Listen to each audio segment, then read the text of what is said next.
కేతన్కి జుట్టు లేదు, కేతన్ ప్యాచ్ వాడతాడు, ఇలా అబద్ధాలు ఆడే మగాలు సావాల్సిందే అని చెప్పి కేతన్ డెత్ని క్రిటిసైజ్ చేస్తా, మాక్ చేస్తా ఒక డెంటల్ డాక్టర్ ఇన్స్టాగ్రామ్లో ఒక రీల్ పోస్ట్ చేశారు. ఆవిడ కొంతమంది ఫాలోవర్స్ కూడా ఉన్నారు. ఎంత ఎగతాలు చేస్తుంటే అంత ఎగతాలు చేస్తా. ఇప్పుడు ఆవిడ నోటు తోలకి ఆవిడ ఉద్యోగం పోయింది. 5 సంవత్సరాలు సస్పెండ్ చేశారు ఆవిడని. మనం మాట్లాడదాం. సియాని ఎలాగైతే విచారించారో, సీన్ రీక్రియేట్ చేశారో ఆ లోగడ్ ఫోర్ట్కి తీసుకెళ్ళి, చేతన్ని కూడా అలాగే సీన్ రీక్రియేట్ చేయించారు. మనందరికీ ఉన్న చాలామందికి ఉన్న క్వశ్చన్ ఏంటంటే ఎగ్జాక్ట్గా కేతన్ని ఎవరు పుష్ చేశారని చెప్పి. ఈ సీన్ రీక్రియేషన్ నుంచి అది బయటకు వచ్చింది. దాంతోపాటు సియా వాళ్ళ బ్రదర్ అయిన సోహైల్ని కూడా విచారించారు. దాదాపు 12 గంటలు విచారించారు. సోహైల్ కొన్ని విస్తుపోయే విషయాలు చెప్పాడు. అందులో సోహైల్ చెప్తున్న వాటికి మళ్ళీ సియా చెప్తున్న వాటికి పొంతన కుదరట్లా. అసలు అన్ని గమనిస్తే ఇది మొత్తం ఎంటైర్ థింగ్ ఏదైతే ఉందో అది సియా వాళ్ళ ఫ్యామిలీకి మొత్తం తెలుసు. సియా చేతన మధ్య ఉన్న సంబంధం తెలుసు. అందుకోసం అని చెప్పి 19-20 సంవత్సరాల సియాని పెళ్లి కోసం ఇంత హడావుడిగా వాళ్ళు పెళ్లికి ఒప్పించారు. ఇవన్నీ బయటకు వస్తున్నాయి. పోలీసులు ఫర్దర్గా లై డిటెక్టర్ టెస్ట్ కూడా చేద్దాం అనుకుంటున్నారు. మనం డీటెయిల్గా మాట్లాడుకుందాం పూణే మర్డర్ కేసు కోసం. హాయ్ ఫ్రెండ్స్, నా పేరు Anand, welcome to Anand news. సియాని సీన్ రీక్రియేట్ చేయించినప్పుడు తను ఏం చెప్పిందంటే, నేను ఇట్లా ఒక సైగ చేస్తాను చేతన్కి, సో ఏంటంటే ఎదురు వాటర్ తాగటం కానీ షూలేస్ కట్టుకోవటం కానీ వెనక్కి జరుగుతాం, దాని తర్వాత నువ్వు వచ్చి తోసే, సో చేతన్ వచ్చి తోసేశాడు అని చెప్పి. నేను కొద్దిగా సేఫ్ జోన్లో ఉంటాను, ఎందుకంటే మళ్ళీ ఎక్కడ కేతన్ నన్ను పట్టుకుంటాడో సో అలా పట్టుకోకుండా ఉండడం కోసం, సపోర్ట్ కోసం పట్టుకోవడం కోసం సేఫ్ జోన్లో ఉంటాను అని చెప్పాడు. కానీ చేతన్ని విచారిస్తున్నప్పుడు ఇనిషియల్గా ప్రాథమిక విచారణ ఏం తెలిసింది, మా ఇద్దరం కలిపి తోసేసామని చెప్పారు. సో అక్కడ ఒక క్వశ్చన్ అనేది రైజ్ అయింది. ఇప్పుడు చేతన్ని తీసుకెళ్ళి మళ్ళీ అదే లోగడ్ ఫోర్ట్కి తీసుకెళ్ళి అక్కడి నుంచి సీన్ రీక్రియేట్ చేశారు. ఏం చెప్పాడు ఏంటని చెప్పుకునే ముందు ఎవరైతే కొత్తగా చూస్తున్నారో ఛానల్ సబ్స్క్రైబ్ చేసుకోండి. మీరు నన్ను సపోర్ట్ చేయడానికి ఉన్న ఏకైక మార్గం ఇదే. మన దగ్గర మెంబర్షిప్లు ఏముండవు. సో మీరు నన్ను సపోర్ట్ చేయాలంటే ఛానల్ సబ్స్క్రైబ్ చేసుకోండి. మన ఛానల్లో డైలీ ఒక వీడియో ఉంటుంది. అది crime, awareness, social causes, politics, sports, ఏదైనా సరే ఒక వీడియో ఉంటుంది. బెటర్ రీచ్ కోసం వీడియోని లైక్ చేసి అలాగే మీ అభిప్రాయాలు కూడా కామెంట్ చేయండి. సరే, అసలు వీళ్ళిద్దరూ ఈ సీన్ రీక్రియేషన్లు ఇటన్నిటికన్నా ముందు, అసలు చంపడానికన్నా ముందు వీళ్ళు రిహార్సల్స్ కూడా చేశారంట. పోలీసుల విచారణలో బయటకు వచ్చింది. కేతన్ లోగడ్ కొండ మీద ఎలా తోసేయాలి ఏంటి అని చెప్పి సియా చేతన్లు ఇద్దరు లుల్లు నగర్లోని అంటే ఒక ప్లేస్లో క్లబ్ సమీపంలో రిహార్సల్స్ చేశారంట. అది పోలీసులు దర్యాప్తులో తెలిసింది. ఈవెన్ సియాని అక్కడ తీసుకెళ్లి విచారించారు. వీళ్ళు చార్జ్ షీట్ ప్రిపేర్ చేస్తున్నారు. Pin to pin, point to point, time to time ఎక్కడెక్కడ ఏమేం జరిగిందని చెప్పి నీట్గా రాసుకొస్తారు. సో ప్రతి చోట విచారణ జరిగింది, ప్రతి ప్లేస్ వాళ్ళు అక్కడ కలిసారు ఏంటి అని చెప్పి ప్రతి చోటకి వెళ్తారు. అయితే చేతన్ని కూడా విచారించినప్పుడు చేతన్ చెప్పింది ఏంటంటే, ఫస్ట్ ఇనిషియల్గా మేము పారిపోదాం అంటే, చేతన్ సజెస్ట్ చేసింది ఏంటంటే మనం పారిపోయి పెళ్లి చేసుకుందాం అని చెప్తే, లేదు అలా పారిపోవటం వల్ల మా కుటుంబం పరువు పోతుంది, మనం అలా పారిపోకూడదు అని చెప్తే, సో దానికి బదులుగా ఏంటంటే కేతన్ని శాశ్వతంగా అడ్డు తొలగించుకుందాం అని చెప్పి ప్లాన్ చేసుకున్నారు. చంపాలని చెప్పి నిర్ణయించుకున్నారు. సో తిని పారిపోదాం అన్నాడు. లేదు పారిపోతే కుటుంబం పరుగు పోతుందంటే కేతన్ని అడ్డు తొలగించుకుందాం అని చెప్పి ఆవిడ చెప్పటమా, ఏం చెప్పటమా, ఇద్దరు కలిసి చెప్పటమా అన్నది జరిగింది. సో ఇద్దరు కలిసి నిర్ణయించుకున్నారు. అలా ఈ హత్యకు కుట్ర పన్నాం అని చెప్పి చేతన్ స్వయంగా పోలీసుల దగ్గర అంగీకరించాడు. అంగీకరించిన తర్వాత సియాకి ఎలాగైతే ఆ లోగడ్ ఫోర్ట్కి తీసుకెళ్లి సీన్ రీక్రియేట్ చేశారో చేతన్ కూడా తీసుకెళ్లారు. ఒక సోర్స్ నుంచి చేతన్ చెప్పింది ఏంటంటే, ఇంకోండి ఈ సైకిల్ చేయటం ఇవన్నీ కరెక్టే, షూలేస్ కట్టుకోవడం, సియా వెనక్కి జరగడం, సేఫ్ జోన్కి, తర్వాత ఎవరు పుష్ చేయాలన్నది. ఒకసారి ఒక ప్లూరల్గా వచ్చింది ఏంటంటే ఇద్దరం పుష్ చేసామని చెప్పి. బట్ నాకు ఇంకొక సోర్స్ని తెలిసింది, ప్లస్ నాకు అనిపించింది ఏంటంటే కేతన్ని తోసాడు అని. సో సియా వెనక్కి జరిగింది సేఫ్ జోన్కి. ఎందుకు జరిగింది, ఎందుకు ఇలా ప్లాన్ చేసుకున్నారు ఏంటి అంటే, మొత్తం అన్ని మనం డాట్స్ కనెక్ట్ చేసుకుంటే ఏంటంటే, దానికన్నా ముందు కూడా సియా ఒకసారి జూన్ 14 ఆ టైంలో కేతన్ని చంపడానికి ట్రై చేసింది. తోసినప్పుడు ఏం చేశాడు, కేతన్ తన పొలం సరిపోక తన చెట్టును పట్టుకొని సేఫ్ అయిపోయి ఏంటి నువ్వు నన్ను అట్లా తోసావు ఏంటంటే, లేదు అక్కడ పాము కనిపించింది, మీకు గుర్తుందో లేదు మనం చెప్పుకున్నాం, పాము కనిపించింది, నేను పాము ఎక్కడ కాటేసిద్ది అని చెప్పి నేను కాపాడానంటే, వాడేమో సో స్వీట్ అనుకుంటే వెళ్ళి అది చేసుకున్నాడు. అప్పుడు అది డౌట్ రాలా. సో తన బలం సరిపోకే చేతన్ని తెచ్చుకున్నారు వీళ్ళు. అలా ప్లాన్ మారిందే దీనికోసం. సో తిన బలం సరిపోదు, మళ్ళీ తోసేటప్పుడు ఎక్కడ తిని పట్టుకుంటాడు, చెట్టుకోమని పట్టుకుంటాడు అని చెప్పి తిని సేఫ్ జోన్కి వెళ్ళాలని చెప్పి సైగ చేసేసి, తను ఒక పొజిషన్లో ఉన్నప్పుడు సైగ చేసేసి వెనక్కి తగ్గింది. అప్పుడు చేతన్ వచ్చి పుష్ చేసింది 99% చేతనే, ఇరుక్కునేది కూడా మ్యాక్సిమం చేతనే. ఇంతకుముందు మన వీడియోలో కంక్లూడ్ చేశాను చూడండి, లాస్ట్ వీడియోలో జరిగేది అదే. అయితే సో కొన్ని స్టేట్మెంట్స్ కొంచెం వీళ్ళిద్దరు దాంట్లో కొన్ని వేరియేషన్స్ ఉన్నాయి. అలాగే సోహైల్ని విచారించారని చెప్పారు కదా, దాని డీటెయిల్స్ కూడా చెప్తాను. దానికి కూడా సంబంధించి ఆయన చెప్తున్న మాటలకి సిఐ చెప్తున్న మాటలు కూడా కొన్ని వేరియేషన్స్ ఉన్నాయి. సో పోలీసులు ఏం చేశారంటే, ఫస్ట్ వీళ్ళు కస్టడీ అయిపోతే మళ్ళీ కస్టడీ కోసం అడిగారు ఎక్స్టెన్షన్. జూలై 3 వరకు కోర్టు వాళ్ళకి కస్టడీ ఇచ్చింది పోలీసులకి. దాంతోపాటు ఇప్పుడు పోలీసులు మూవ్ చేయాలనుకుంటే ఏంటంటే లై డిటెక్టర్ టెస్ట్. సియాకి ప్లస్ చేతన్కి ఇద్దరికి లై డిటెక్టర్ టెస్ట్ చేయాలి. ఎందుకంటే ఇద్దరు స్టేట్మెంట్స్లో కొంచెం వేరియేషన్ ఉంది. సో దానికోసం లై డిటెక్టర్ టెస్ట్ కోసం వాళ్ళు ఎప్పుడైతే జూలై రేపు కోర్టు వాళ్ళకి టైం అయిపోగానే వాళ్ళు మళ్ళీ లై డిటెక్టర్ టెస్ట్ కావాలని చెప్పి దానికోసం అప్పీల్ చేస్తారు. అయితే ఈ లోపల నేను చెప్పిన ఛార్జ్ షీట్ ప్రిపేర్ చేస్తున్నారు కాబట్టి పాయింట్ టు పాయింట్ రాసుకుంటారు కాబట్టి పూణేలోని వాళ్ళ ఇల్లు ఏదైతే ఉందో సియా వాళ్ళ ఇల్లు అక్కడికి వెళ్ళి అక్కడ సోదాలు చేశారు. జూన్ 18 ఏ రోజైతే ఈ అమ్మాయి ఆ కేతన్ని తోసేశారో సో అక్కడ తన డ్రెస్ ఏదైతే ఉందో ఆ డ్రెస్ని వాటన్నిటిని వాళ్ళ ఇంటికి వెళ్ళి స్వాధీనం చేసుకున్నారు. అలాగే పాస్పోర్ట్ ఏదైతే మాయమైందో కేతంది సియా క్యాబ్ డ్రైవర్ చెప్పిన దాని ప్రకారం మధ్యలో తీసుకుంది, అది ఏం తీసుకుని తెలియలేదు కానీ తీసేసుకుందని చెప్పాడు. లాస్ట్ వీడియోలో మనం డిస్కస్ చేసుకున్నాం. తను ఎక్కడో దారి మధ్యలో ఆ పాస్పోర్ట్ని చించి పడేసిందంట. సో దానికోసం కూడా పోలీసులు ఇప్పుడు ఎదుగుతున్నారు, ఆ డస్ట్బిన్ ఎక్కడ పడేసింది ఏంటి అని చెప్పి ఎదుగుతున్నారు. సో పాయింట్ టు పాయింట్ ప్రతిదీ రికవర్ చేయడానికి ట్రై చేస్తారు. సో దట్ ఎవిడెన్స్ స్ట్రాంగ్గా ఉండాలి, ఛార్జ్ షీట్ బలంగా ఉండాలి అని చెప్పి. అయితే ఈ గ్యాప్లోనే ఈ జరుగుతున్నప్పుడే సోహైల్ని కూడా విచారించారు సియా వాళ్ళ బ్రదర్. ఇక్కడ మైండ్ పోయే విషయాలు తెలిసినాయి. ఈ సోహైల్ ప్లస్ చేతన్ ఇద్దరు ఫ్రెండ్స్. యాక్చువల్గా చేతన పరిచయం అయింది సోహైల్ ఫ్రెండ్ కాబట్టి ఫ్రెండ్గానే సియాకి పరిచయం అయ్యాడంట. పరిచయం అయిన తర్వాత వీళ్ళిద్దరికి పరిచయం అయింది. దాని తర్వాత వీళ్ళిద్దరు లవ్ చేసుకున్నారు. ఆ కమ్యూనిటీలో జరిగిన క్రికెట్ మ్యాచ్లు ఏదైతే మీరు సోషల్ మీడియాలో చూస్తున్నారో వీడియోస్, ఆ క్రికెట్ మ్యాచ్కి వీళ్ళిద్దరు అటెండ్ అవ్వటం కానీ ఏది కానీ వీళ్ళ మధ్యలో ప్రేమ చిగురించడం కానీ ఆ విషయం పెద్దలకు కూడా తెలిసింది అని చెప్పి తెలిసింది కాబట్టే వీళ్ళు హడావుడిగా సియాకి ఆ ఏజ్లోనే పెళ్లి చేద్దాము, అలాగే మంచి సంబంధం ఎట్ ఎ టైం మంచి సంబంధం కూడా వచ్చింది చేసేద్దాం అని చెప్పి చేశారండి. సో సియాకి అసలు ఈ పెళ్లి ఇష్టం లేదు అండ్ ఈ విషయం ఇంట్లో వాళ్ళకి తెలుసు అన్నది ఒక పాయింట్. అయితే సోహైల్ ఏం చెప్పాడంటే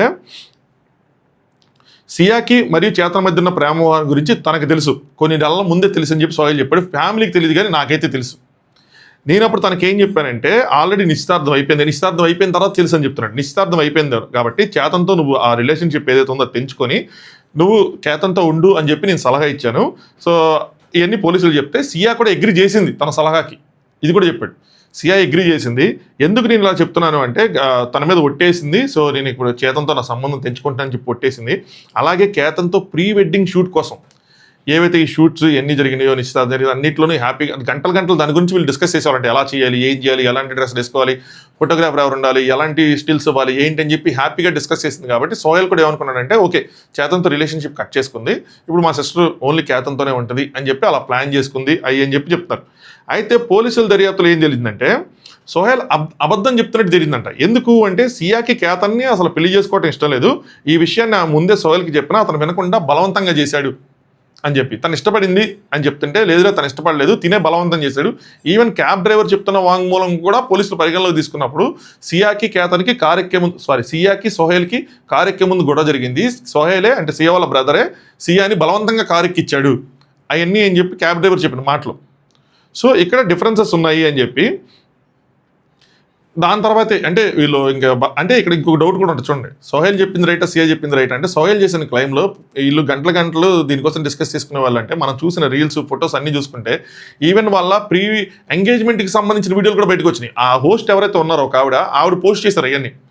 కేతన్ చాలా మంచోడు, కేతన్ చాలా అమాయకుడు, నేను తనతో ఇంటరాక్ట్ అయ్యాను, నాకు దీది చాలా బాగా ఆర్గనైజ్ చేశారు, చాలా బాగా ఈవెంట్ చేశారు, థ్యాంక్స్ ఇవన్నీ చెప్పాడని చెప్తూ ఆవిడ ఒక రీల్స్ కూడా పోస్ట్ చేశారు. అందులో ఆ అమ్మాయి చాలా ఆనందంగా ఉంది అలాంటి రీల్స్లో, ఆ ఫొటోస్లో కానీ ఎందులో కానీ సియా చాలా ఆనందంగా కనిపించింది. ఎక్కడ కూడా అసలు నాకు ఇది ఇష్టం లేదు అన్న ఇండికేషనే లేదు అసలు మనకి కనిపించి మనం చూసినంత వరకు. సో సోహైల్ చెప్తున్నాడా సియా తప్పు చెప్తుందా అన్నది ఇంకా లై డిటెక్టర్ టెస్ట్లు ఏవైతే చేస్తారో అందులోంచి బయటకు రావాల్సిందే. అయితే సియా మరి వీళ్ళు ఎందుకు ప్లాన్ చేసుకున్నారంటే వీళ్ళిద్దరు కలిసి 6 నెలల్లో 2000 ఇంతకుముందు మనం చెప్పుకున్నాం 4000 ఫోన్ కాల్స్ మాట్లాడుకున్నారు, ఆల్మోస్ట్ 300 గంటలు మాట్లాడుకున్నారని చెప్పి సమాజం కోసం మరియు కుటుంబం గౌరవం కోసమే ఇంట్లో బలవంతంగా పెళ్లి చేస్తుండటంతో పెళ్లి ఒప్పుకొని కేతన్ని ఎలాగైనా తొలగించుకోవాలి అని చెప్పి దాంతోపాటు వీళ్ళు వేసిన ఇంకొక ఈవిల్ ప్లాన్ ఏంటంటే కేతన్ని లేపేయడంతో పాటు కేతన్ దగ్గర ₹1 కోటి తీసుకొని ఆ ₹1 కోటి చేతన్కి ఇచ్చి ఆ చేతన్ ఆల్రెడీ జరిగింది ఇది. సో కేతన్ దగ్గర షాపింగ్ అని చెప్పి తీసుకున్నారంట ఈ అమ్మాయి ₹1 కోటి. మరి ఎంత మనీ ఎంత డబ్బులు ఉన్న ₹1 ట్రాన్సాక్షన్ ఇంట్లో తెలిసి జరిగిందో తెలియదు కానీ చూడండి ఎంత రిచ్చో. ఆ అమ్మాయికి ఇస్తే ఆ అమ్మాయి ఆ డబ్బులు చేతన్కి ఇచ్చింది. సో దట్ చేతన్ దాన్ని ఇన్వెస్ట్మెంట్ చేసుకొని తన కెరీర్లో సెటిల్ అవుతాడు. ఈ లోపల చేతన్ సెటిల్ అవుతాడు. కేతన్ని చంపేస్తారు. కేతన్ చంపేసిన తర్వాత ఇంట్లో వాళ్ళ ప్రెజర్ ఉండదు. ఒక 3 years తన డిప్రెషన్లో ఉన్నట్టు ఇది ఉన్నట్టు యాక్ట్ చేసి ఈ 3 yearsలో తను గ్రో అవుతాడు. అయిన తర్వాత వీళ్ళిద్దరు కలిసి ఇప్పుడు చేసుకుంటాం మా ఇద్దరు పెళ్లి చేసుకుంటాం అంటే వాళ్ళు కూడా ఒప్పుకొని తిరుగుతారు. ఎందుకంటే కెరీర్ సెటిల్ అయ్యాడు, క్యాస్ట్ అన్ని ప్రాబ్లం లేనట్టున్నాయి, ఓన్లీ మనీ ప్రాబ్లం అనుకుంటా. సమాజంలో వాళ్ళు కొంచెం డౌన్లో ఉన్నారు, వీళ్ళు కొంచెం అప్లో ఉన్నారు. సో అదే వాళ్ళ ప్రాబ్లం నాకు తెలిసి. సో ఇలా ప్లాన్ చేసుకున్నారు వాళ్ళు. ఇదంతా మనం అన్ని డాట్స్ కనెక్ట్ చేసుకుంటే మనకు వస్తున్నది ఇది. సో ఇది జరిగింది. నెక్స్ట్ ఇక్కడ ఇంకొన్ని విషయాలు ఉన్నాయి. అవి ఏంట్రా అంటే లాయర్స్ మధ్యలో గొడవ. ఇదైతే మాత్రం నవ్వాలని అర్థం కావట్లేదు. ఎప్పుడైతే ఈ ఇష్యూ జరిగిందో అప్పుడు అశుతోష్ శ్రీవాస్తవ్ అనే ఒక లాయరు సియా తరపున నేనే వాదిస్తున్నానని చెప్పి ఈవెన్ మీడియాలో కూడా కనిపించాడు. అసలు ఇది పెద్ద కేసే కాదు, సియా అసలు అమాయకురాలు, సియా ఈజీగా బయటకు వచ్చేసింది. ఎందుకంటే సియా కేతని తోస్తున్నట్టు ఒక వీడియో ప్రూఫ్ కానీ ప్రత్యక్ష సాక్ష్యం కానీ ఏది లేనప్పుడు ఇది కొట్టేసే కేసే, ఏం ఉండదని చెప్పి ఆయన కనిపిస్తున్నాడు. ఆయన లాయర్ డ్రెస్ వేసుకొని మరి అంతా చేసుకొని మాట్లాడుతూ ఉన్నాడు. అయితే ఇదే విషయం విలేకరులు తీసుకెళ్లి వాళ్ళు అడిగినప్పుడు వాళ్ళ పేరెంట్స్ అడిగినప్పుడు మాకేం సంబంధం లేదు, శ్రీవాస్తవ్ ఎవరో మాకు తెలియదు అని చెప్పారు. వాళ్ళు అసలు అలాంటి లాయర్నే హైర్ చేసుకోలేదని చెప్పారు. వీళ్ళెవరు? అడ్వకేట్ విపుల్ దుషింగ్ అనే ఆయన సియా తరపున కోర్టులో హాజరై వాదించాడంట. సో ఇక్కడ ఇద్దరు లాయర్లు కంపీట్ చేస్తాను ఒకరికొకరు చెప్పుకుంటున్నారు. ఎప్పుడైతే సోహెల్ ఈ సియా వాళ్ళ బ్రదర్ కూడా మాకు అసలు ఆ శ్రీవాస్తవ్ లాయరే తెలీదు అని చెప్పంగానే ఈయనేం చేశాడు, ఈ అశుతోష్ శ్రీవాస్తవ్ ఆయన నా పరువు తీస్తారా అని చెప్పి వీళ్ళ మీద 10 కోట్లకి పరువు నష్టం దావా కేసేసాడు. సో మరి ఆయన వీళ్ళు అప్రోచ్ అయ్యారా, ఆయనకి ఆయన అప్రోచ్ అయ్యి ఆయనకి ఆయన లాయర్ అని ప్రకటించుకున్నాడా ఏంటంటే ఇది కొత్త ట్విస్ట్. ఇప్పుడు ఉన్నది సరిపోక ఇది ఇంకో గొడవ. సరే, ఇప్పుడు ఇదంతా ఒక సైడ్ జరుగుతుంటే సోషల్ మీడియాలో మాట్లాడుకునే వాళ్ళు మాట్లాడుకుంటారు కదా. ఇందులో డాక్టర్ ముస్కాన్ సోని, ఈవిడ ఒక డెంటల్ డాక్టర్ అనుకుంటా, డెంటల్ డాక్టరే. అయితే ఈవిడ ఒక ఇన్స్టాగ్రామ్లో వీడియో పోస్ట్ చేశారు. ఏంటంటే నేను స్టార్టింగ్ చెప్పింది కేతనికి జుట్టు లేకపోవటం అని చెప్పి నవ్వుతా ఎగతాళిగా #I hate men అని చెప్పి ఇలాగ అబద్ధం పడితే ఖచ్చితంగా చచ్చిపోతారు, అలాగే ఒక 2 మగవాళ్ళు చచ్చిపోయారో లేదో మగజాతి మొత్తం భయపడుతున్నారు ఆహాహా అనుకుంటా క్రిటిసైజ్ చేసుకుంటా వీడియో చేసింది. ఆ వీడియో బాగా వైరల్ అయింది. చాలామంది ఆ అమ్మాయిని క్రిటిసైజ్ చేశారు. మామ ఇది రైటా రాంగా మీరు చెప్పండి, ఒక వ్యక్తి చనిపోతే మన శత్రువైనా సరే మనం చనిపోతే మనం క్రిటిసైజ్ చేస్తామా, అవమానిస్తామా, ఎక్కిరిస్తామా? చేయం కదా. ఎంత మీరు కొంతమంది అందరూ ఉమెన్ కాదు, కొంతమంది అమ్మాయిలు మరి అది పాపులారిటీ కోసమా లేదంటే వాళ్ళ సొంత జీవితంలో జరిగిన సంఘటనలు లేదో కానీ ఐ హేట్ మెన్ అని చెప్పి పెట్టుకొని ప్రతి ఒక్కరిని క్రిటిసైజ్ చేసుకుంటే మీరు ఏం చెప్తున్నట్టు సొసైటీకి? మీరు మగవారిని కొంతమందిని ద్వేషిస్తున్నారంటే మీ జీవితంలో జరిగిన సంఘటనల వల్ల మీరు కొంతమంది ద్వేషిస్తున్నారు. వాళ్ళు అందరూ అలాగే ఉంటారని ఉందా? ఇప్పుడు ఇలాగే అనుకుని అమ్మాయిలు అందరూ అబ్బాయిలు చంపేస్తారు అనుకుంటే ఇంక పెళ్ళిళ్ళు ఆగిపోతాయి, అన్నీ ఆగిపోతాయి, ప్రేమలు ఆగిపోతాయి, పెళ్ళిళ్ళు ఆగిపోతాయి, అన్నీ ఆగిపోతాయి. అయిద్దా అది? నోటు దోలకో లేదంటే పాపులర్ అవుదామని చెప్పి ఇష్టం వచ్చినట్టు వాగితే సోషల్ మీడియా ఉంది కదా అని చెప్పి ఇలాంటి పర్యవసానాలు ఫేస్ చేస్తారు. యాక్చువల్గా ఇంకా చాలా చిన్న పర్యవసానమే, 5 ఏళ్ళు సస్పెండ్ చేశారు. నన్ను అడిగితే ఖచ్చితంగా డిస్మిస్ చేయాలి. అండ్ ఇలా ఫేమస్ అయితే మాత్రం మీకు ఫర్దర్గా ఎక్కడ జాబ్ కూడా రాదు. సో ఏం జరిగిందంటే అవి అయితే వ్యాఖ్యలు చేసి బాగా వైరల్ అయితే కోడ్ ఆఫ్ కండక్ట్, సరేనా? సో నైతిక విలువలు, ఎథికల్ వాల్యూస్ అన్నింటినీ, కోడ్ ఆఫ్ కండక్ట్ని, ప్రవర్తన నియమావళిని, నైతిక విలువల్ని అన్నింటినీ ఆవిడ పాటించలేదు అని చెప్పి AIDSA all India dental students and surgeons association వాళ్ళు అక్కడ ఈవిడ ఒక జాబ్ చేస్తున్నారు, కోశాధికారిగాను ఏదో ట్రస్ట్ సంబంధించి జాబ్ చేస్తున్నారు. సో ఆవిడని 5 years జాబ్లోని సస్పెండ్ చేశారు. ఇంకా ఆవిడకి AIDSAకి 5 ఏళ్ళు సంబంధం ఉండదని. అడిగితే 5 years కదా, కంప్లీట్గా జాబ్లో టెర్మినేట్ చేసేయాలి. ఇంకో చోట కూడా ఒకటి అసలు డిగ్రీ క్యాన్సిల్ చేసేయాలి ఇలాంటి వాళ్ళది. ఎంత సున్నితమైన అంశం. ఒక వ్యక్తి ఏమీ చేయకుండా తన తప్పు లేకుండా తన ప్రాణం పోగొట్టుకున్నాడు. ఒక కుటుంబానికి కొడుకు లేకుండా పోయింది. ఇలాంటి సున్నితమైన అంశాలలో మీ పాపులారిటీ కోసం, మీ రీచ్ కోసం చేసే చెప్పే మాటలు ఇయ్యా. మళ్ళీ మీరు ఏమైనా చిన్నపిల్లల అంటే కాదు, మళ్ళీ డాక్టర్ అంటే అంత ప్రొఫెషనల్గా ఉండాలి.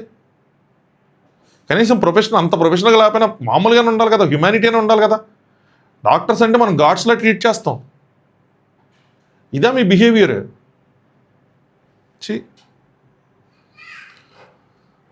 తర్వాత దానికి ఆవిడ ఒక ఇది కూడా పెట్టారు, అపాలజీ చెప్తా కూడా పెట్టారు. అందులో కూడా ఆవిడ ఏమి సరిగ్గా రియలైజ్ అయ్యి సారీ చెప్పినట్లేదు. ఏంటంటే నేను కొంచెం ఫన్నీ, అంటే నాకు ఆ టైప్ ఆఫ్ యాటిట్యూడ్ ఉంది, ఫన్నీ మనస్తత్వం ఉంది. సో నా ప్రొఫైల్ చూసేవాళ్ళు సంతోషంగా ఉత్సాహంగా ఉండాలన్నది ఉద్దేశం. సరదాగా నవ్వించే క్రమంలో నేను అనుకోవడం మాట్లాడినా అది నా పొరపాటు. నవ్వించే క్రమమా ఇది? అసలు ఒక చనిపోయిన వ్యక్తిని క్రిటిసైజ్ చేస్తా, బాడీ షేమ్ చేస్తా. బతికున్న వాళ్ళని బాడీ షేమ్ చేయటమే పాపం కింద చెప్తాం మనం. చనిపోయిన వాళ్ళని బాడీ షేమ్ చేసావు. నేను వాడిన పదాలకు నన్ను క్షమించండి అని చెప్పి, సో ఎవరి మనోభావాలు దెబ్బతీయాలని చేయలేదు, నేను సరదాగా చేశానని చెప్పి ఇది చేశారు. నాకేమీ లింగ వివక్షత లేదు, జెండర్ బయాస్నెస్ లేదు, అది లేదు ఇది లేదని. అయితే ఆ ఐ హేట్ మెన్ అనేది ఏంటంటే తన లైఫ్లో జరిగిన వాటి వల్ల నాకు మెన్ అంటే సరిగ్గా ఇష్టం ఉండదు, అందుకోసం అది. సో ఇది ఎవరైనా మనోభావాలు దెబ్బతీస్తే నేను అది కూడా తీసేయడానికి సిద్ధమని చెప్పారు. బట్ ఏంటంటే ఈ అమ్మాయి మీద కూడా ట్రోలింగ్ మరియు వ్యక్తిగత దాడులు చేస్తున్నారంట. సమాజానికి నువ్వు ఏది ఇస్తావో తిరిగి వస్తుంది. నేను నమ్మేది అది. మనం ఏది ఇస్తామో తిరిగి వస్తుంది. మనం దయ, ప్రేమ ఇవన్నీ చూపిస్తే సమాజం కూడా తిరిగి మన మీదకి అదే వస్తుంది. మనం ఎగతాళి చేసి ఎవరినైనా ట్రోల్ చేసి ఏదైనా చేస్తే మన మీద కూడా అదే వస్తుంది. నోరు ఉంది కదా, మన దగ్గర ఛానల్ ఉంది కదా అని చెప్పి మన ఇష్టం వచ్చినట్టు మాట్లాడామనుకోండి, దానికి తగ్గ పర్యవసానాలు ఫేస్ చేస్తాం. అది ఇన్ఫ్లుయెన్సర్స్ అయినా, జర్నలిస్టులు అయినా, పొలిటీషియన్స్ అయినా, హీరోస్ అయినా, ఎవరైనా సరే, సామాన్యులైనా, సెలబ్రిటీలైనా, ఎవరికైనా సేమ్ నియమం అప్లై అవుతుంది. నువ్వు ఏది ఇస్తావో తిరిగి నీకు అదే వస్తుంది. ఇప్పుడు అమ్మాయి మీద ట్రోలింగ్ చేస్తున్నారంట, అనకూడని పదాలు అంటున్నారంట, దాన్ని ఆపగలమా? ఆపలేం. మనం అన్నాం కాబట్టి తిరిగి తీసుకోవాలి, తప్పదు ఇంకా. బట్ సారీ చెప్పారు కాబట్టి ట్రోల్ చేసేవాళ్ళు ఆగుతారని అని అనుకుంటున్నాను. ట్రోల్ చేయడం వల్ల మనకు వచ్చేది ఏం లేదు. బట్ సమ్టైమ్స్ ఇలాంటి వాళ్ళకి తెలియాలి అంటే ఒక రియాక్షన్ అనేది ఖచ్చితంగా ఉండాలి. ఇప్పుడు దీనికి రియాక్ట్ అవ్వకుండా జనాలు వదిలేసి ఉంటే ఇలాంటివన్నీ చాలా టేకెన్ ఫర్ గ్రాంటెడ్గా తీసుకొని మిగతా వాళ్ళు కూడా చేస్తారు. They will enjoy. ఇది డార్క్ కామెడీ కాదు అసలు. ఇది హ్యుమానిటీ లేకపోవడం డార్క్ కామెడీ ఎట్లా అవుతుంది? ఎంజాయ్ చేస్తారు. వాళ్ళకి అది తెలియాలి, ఆ రిప్రికాషన్స్ తెలియాలి ఖచ్చితంగా. ఆ హీట్ అన్నది తీసుకోవాలి. అలా అని చెప్పి మనం మరీ దారుణంగా ఏది పడితే అది మాట్లాడటం కూడా కరెక్ట్ కాదు. మరీ పర్సనల్ లెవెల్లో వెళ్ళి అబ్యూజ్ అన్నది కూడా కరెక్ట్ కాదు నన్ను అడిగితే. నేనైతే ఎలాంటి చూసినా కూడా చెప్పే విధానంలో చెప్తాం. వాళ్ళకి అర్థమవుతుందా అర్థమవుదా అన్నది వేరే విషయం. కొంతమంది అర్థం చేసుకుంటారు, కొంతమంది అర్థం చేసుకోరు, మనం ఏం చేయలేం. ఎనీవే, ఇది పూణే మర్డర్ కేసు సంబంధించిన అప్డేట్స్. సో రేపటితో కస్టడీ అయిపోతుంది. కస్టడీ అయిపోయిన తర్వాత మళ్ళీ వాళ్ళు లై డిటెక్టర్ టెస్ట్ ఇవన్నీ అడుగుతారు. కేతన్ అగర్వాల్ ఫ్యామిలీ ఫస్ట్ నుంచి చెప్తుంది ఏంటంటే ఈ విషయం చేతన్తో సియాకి సంబంధం ఉంది, ఆ రిలేషన్షిప్ ఏదైతే అది మొత్తం సియా గోయల్ వాళ్ళ ఫ్యామిలీ మొత్తానికి తెలిసినదే వాళ్ళు క్లెయిమ్ చేస్తున్నారు. ఇటు తిరిగి అదే నిజం అనిపిస్తుంది. వాళ్ళ మొత్తానికి తెలిసి ఇది చేశారని చెప్పి. సో సియా మాత్రమే ఇందులో ముద్దాయి కాదు, మొత్తం వాళ్ళ ఫ్యామిలీ మొత్తం ముద్దాయిలే. వాళ్ళందరికీ కూడా శిక్ష పడాలి, అందరికీ పడాలి. తెలిసి మీరు ఫోర్స్ చేసి ఏం చేసినా సరే, ఇప్పుడు ఒక అబ్బాయి ప్రాణం పోయినట్టేగా, వాళ్ళ అమ్మాయి చేసిన పని వాళ్ళు కూడా శిక్ష అనుభవించాలి. ఇంకా లెట్స్ సీ ఏం జరిగిద్ది ఏంటంటే ఏం జరగదు. మా లాస్ట్ వీడియో కూడా కంక్లూడ్ చేస్తా, ఒక నిమిషం తీసుకుని ఎక్కడ కంక్లూడ్ చేస్తా. ఏముండదు, తోసింది చేతను, ప్లాన్ ఎవరిదైనా సరే. దానికోసం చేతనకైతే మాత్రం గట్టి శిక్ష పడుతుంది. ఇప్పుడు సియా ఉంది కాబట్టి, పైగా అమ్మాయి కాబట్టి ఆ అమ్మాయి కూడా జైలు శిక్ష పడుతుంది. కానీ 2 years తర్వాత ఇప్పుడు 1 year లోపల బెయిల్ వచ్చేసినా కూడా మీరు ఆశ్చర్యపోవసంలా. మేఘాలయ హనీమూన్ మర్డర్ కేసు గుర్తుంది కదా మీకు, ఆవిడకి కూడా బెయిల్ వచ్చింది. ఏంది, మన పోలీసులు అక్కడ ఒక సెక్షన్ రాంగ్గా పెట్టారంట, ఒక సెక్షన్ బదులు ఒక సెక్షన్ పెట్టారంట, దానిలో లూప్ హోల్స్ని పెట్టి లాయర్స్ ఆవిడకి బెయిల్ తీసుకున్నారు. అట్లా ఉంటాయి చార్జ్ షీట్లు పకడ్బందీగా ప్రిపేర్ చేయకపోతే అట్లా ఉంటాయి. సో ఇక్కడ కూడా ఇవిడికి మహా అయితే 1 year లోపల బెయిల్ వచ్చేస్తుంది.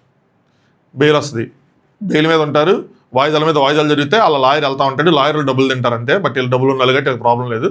ఈవిడే ఫారెన్ వెళ్ళిపోతుంది. సో మనోడు ఎవరో కామెంట్ చేశారు, సిఐకి ఒక మనసు ఉంటుంది, ఆ మనసు ఒకటి కోరుకుంటుంది, ఫారెన్కి వెళ్ళిన తర్వాత కోరుకున్న తర్వాత అక్కడ ఒకరితో పెళ్ళి అవుతుంది. ఈ చేతను ఒక 5-6 సంవత్సరాలు 7 సంవత్సరాలు జైల్లో ఉంటారు. వాళ్ళ నాన్న వాళ్ళ దగ్గర డబ్బులు ఉంటే వాళ్ళకి కూడా ఏదైనా బెయిల్ వచ్చి బయటకు వస్తారు, లేదంటే కొన్ని సంవత్సరాలు జైల్లో ఉండి బయటకు వస్తాడు.